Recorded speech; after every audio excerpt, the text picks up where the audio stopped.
Meus queridos irmãos, minhas queridas irmãs, naturalmente, em primeiro lugar, a felicidade de estar com vocês aqui e vocês que nos acompanham pelo YouTube, pelo Facebook e também pela nossa querida Rádio Santa Fé FM.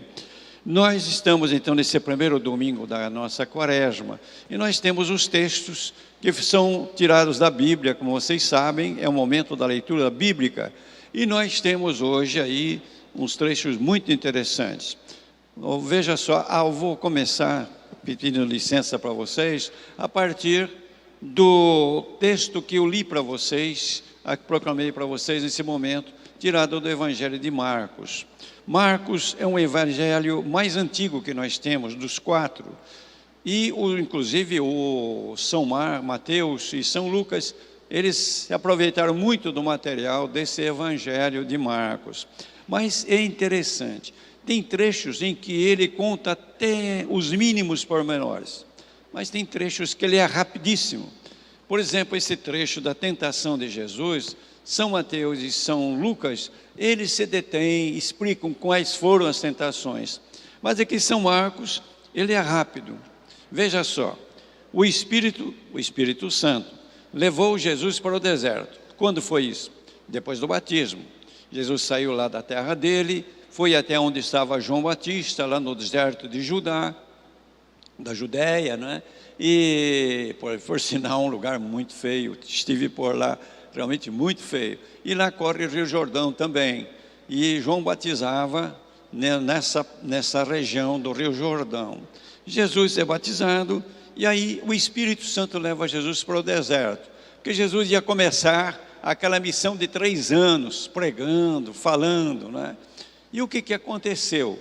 Jesus é tentado, diz aqui São Marcos, e ali foi tentado por Satanás.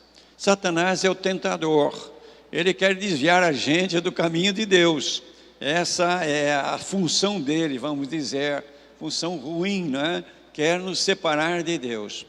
E o que acontece? Todos nós somos tentados. Queiramos ou não, tentação existe na nossa vida. Então é bom a gente olhar como é que Jesus enfrentou a tentação.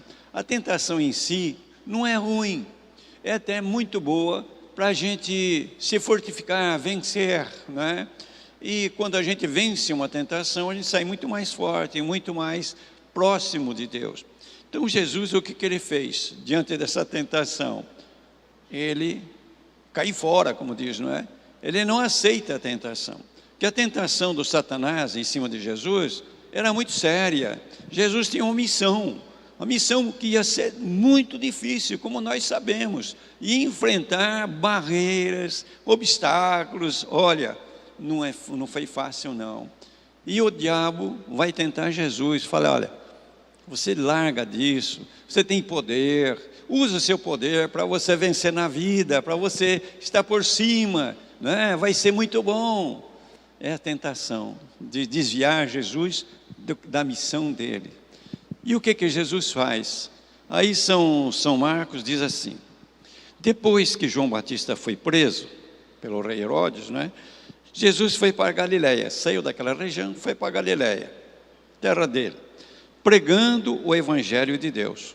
O que é pregando o Evangelho de Deus? O Evangelho significa boa notícia. Então Jesus tinha de dar uma boa notícia para o povo. E uma boa notícia, não qualquer, uma boa notícia que vinha de Deus. Jesus, o Filho de Deus, vinha anunciar uma boa notícia do Pai dele. E qual era essa boa notícia que ele ia pregar para o pessoal? O tempo já se completou. O tempo de Deus intervir. O tempo já se completou. E o reino de Deus está próximo. O reino de Deus. Que história é essa, o reino de Deus? O que é esse reino de Deus? Então, eu vou fazer um passeio na Bíblia com vocês. A gente, quando pega o primeiro livro da Bíblia, o Gênesis, a gente vê uma coisa muito bonita. Deus criou a nós para sermos felizes. Deus não nos criou para infelicidade, não. Deus nos fez para sermos felizes. E isso na Bíblia, no livro do Gênesis, é descrito de uma maneira assim, de comparação, uma metáfora, como se diz, do jardim, né? Então o que acontecia? Aquele casal, nossos primeiros pais, eram felizes por quê?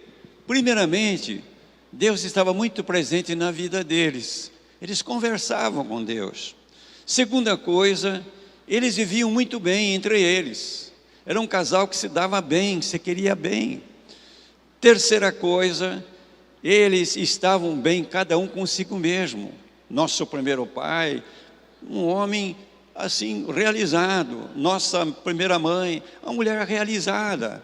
E quarta coisa, estavam bem com a natureza. Então, quando fala dos animais, os rios, as árvores, então, veja só, esse é o paraíso. Realmente, isso que Deus quer para nós. E o que acontece? Deus deu para nós a liberdade. Deus não quer robôs para servi-lo. Não. E Deus quer pessoas que tenham liberdade, escolham. E Deus dá possibilidade. Vocês querem isso ou querem outra coisa? Eles preferiram outra coisa.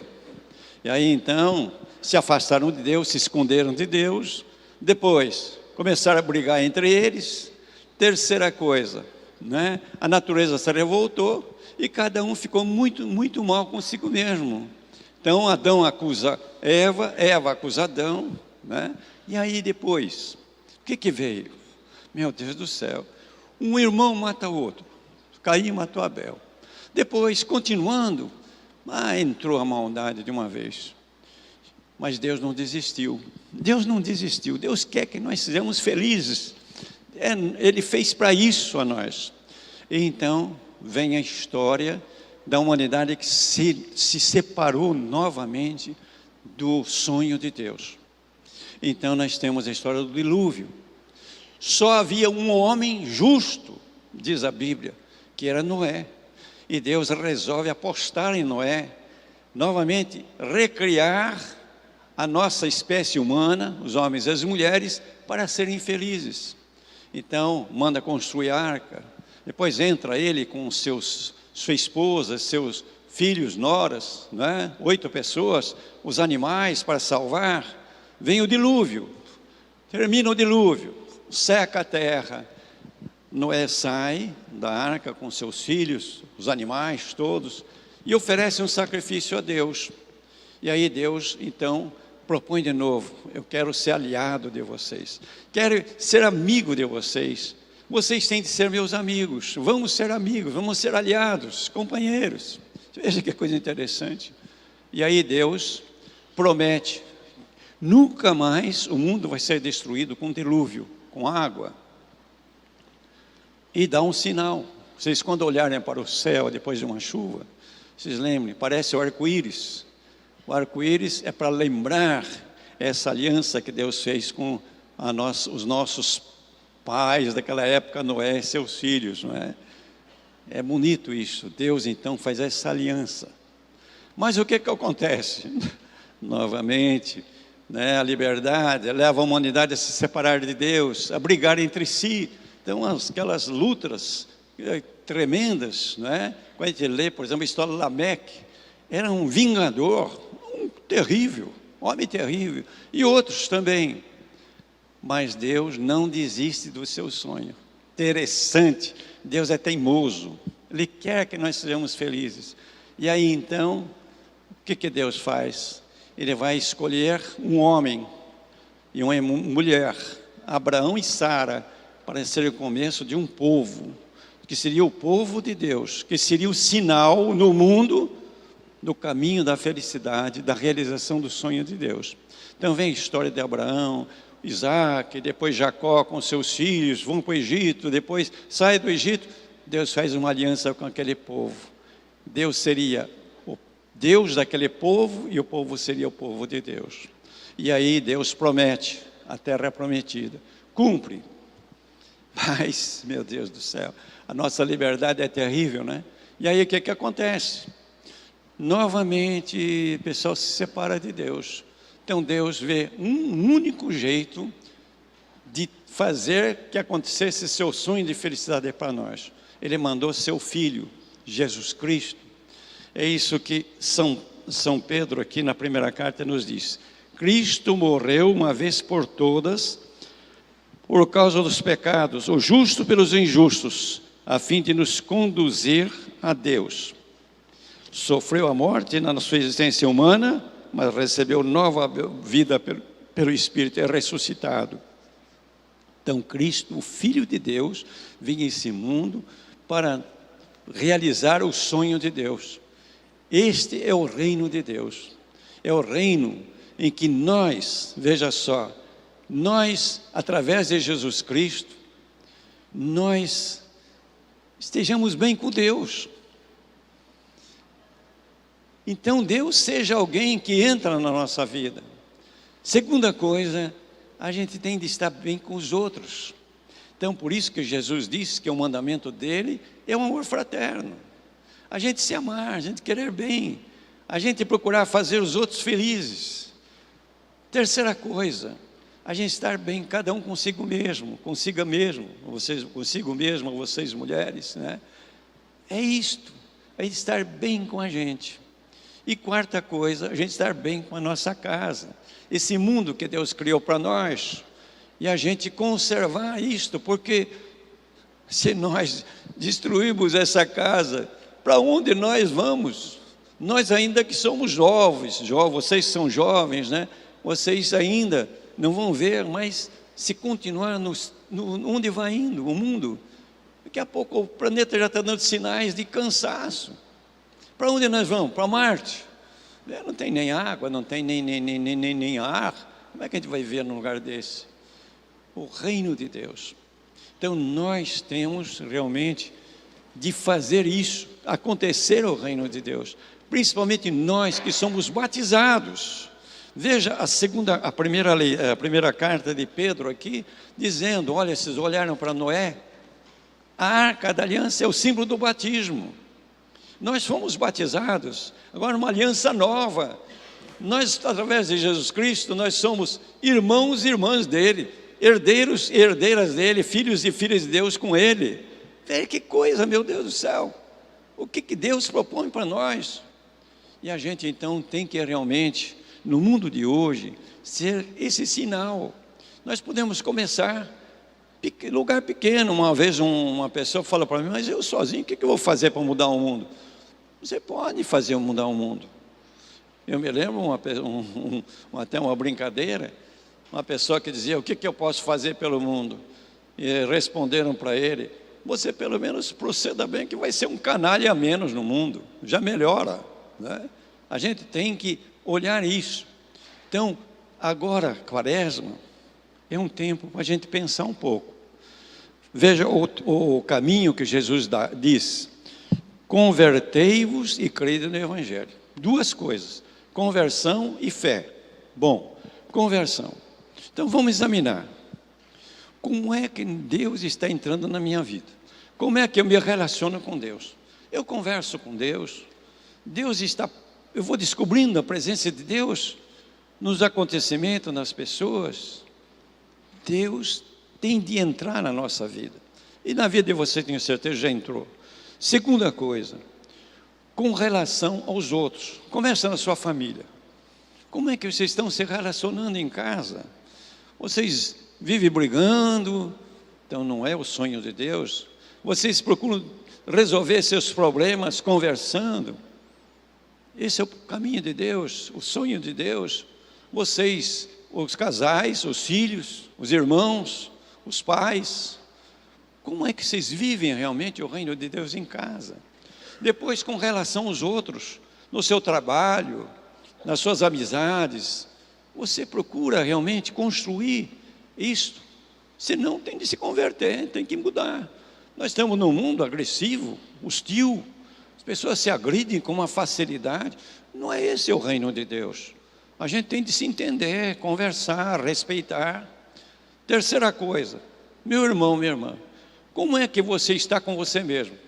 Você está feliz com você? Nós estamos na sociedade também que nos impõe coisas. Então as pessoas não estão felizes com o próprio corpo, não estão felizes com muitas coisas. Nós temos de estar bem conosco. Vamos tirar daquelas coisas dentro de nós que fazem mal. Aconteceu uma coisa errada, você fez uma coisa errada no passado, entrega na mão de Deus e esquece. Você tem mágoas, o que adianta carregar mágoa? Não resolve nada, você fica infeliz, ódio, desejo de vingança, você fica aí preocupado demais com o futuro, precisa se preocupar, mas não demais, tira a paz, você não se sente bem, não é um sonho de Deus para você. E depois, eu já falei, com o mundo que nos rodeia, a natureza, os animais, os vegetais, né? as águas, a gente precisa realmente realizar o sonho de Deus. Convertei-os, somos convidados a isso. Segunda coisa, crer no Evangelho, na boa notícia. Vamos acreditar que isso é possível. Há um sonho, como é que a gente vai fazer isso? Como não? Podemos começar de baixo.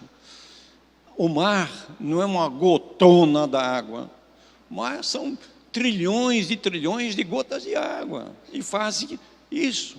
Se a gente realmente, como cristã, nós procurarmos viver aquilo que Deus quer, o sonho de Deus para nós vamos ser fermento na massa, vamos melhorar o mundo, vamos mudar, talvez não, mas melhorar, para as pessoas viverem o sonho de Deus. Isso, olha, eu fico tão entusiasmado quando leio esses textos da Bíblia, e a gente vê realmente, puxa vida, Deus tão preocupado que nós sejamos felizes, e nós aí construindo sonhos que não levam a nada, um mundo que não leva a nada, e todo mundo bem infeliz do que está acontecendo. Então, eu proponho para vocês, nessa semana, que a gente se lembre das tentações